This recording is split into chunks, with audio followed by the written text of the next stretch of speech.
Hello guys, আসসালামু আলাইকুম। তোমরা সবাই কেমন আছো এই বৃষ্টির ভিতরে? আশা করি ভালোই আছো। আমিও ভালো আছি, কিন্তু একটাই প্রবলেম, আমাদের বাসায় গ্যাসের অনেক সমস্যা। রান্না বাড়া তেমন কিছু হচ্ছে না। বটবড়ি সেদ্ধ দিচ্ছি, এটা ভর্তা করে ভাত খাবো। আর এই যে লেবু, টমেটো,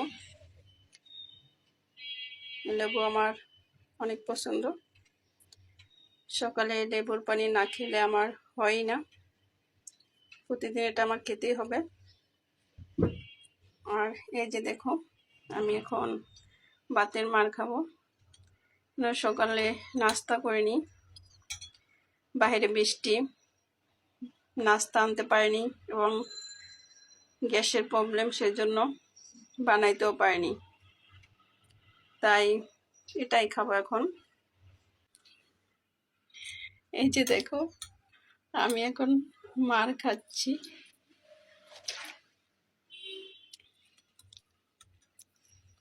সবসময় তো আর খাওয়া হয় না,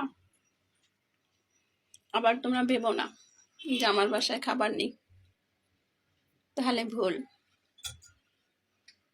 ভালো লাগছে তাই খাচ্ছি। তোমরা কি কখনো খেয়েছো?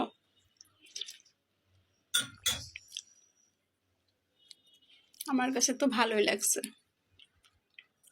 জানি না তোমরা কি মনে করতেছো, যাই মনে করো করো, নো প্রবলেম। এই যে আমার মিনিটা খেলা করতেছে, অনেক ছোট ছিল, মাশাআল্লাহ অনেক বড় হয়ে গেছে।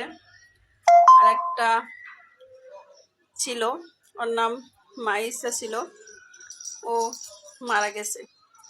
ওকে চেষ্টা করছি অনেক বাঁচাবার, কিন্তু বাঁচাতে পারিনি। আল্লাহ ওকে রেখে গেছে, মাশাআল্লাহ ও এখন ভালোই আছে।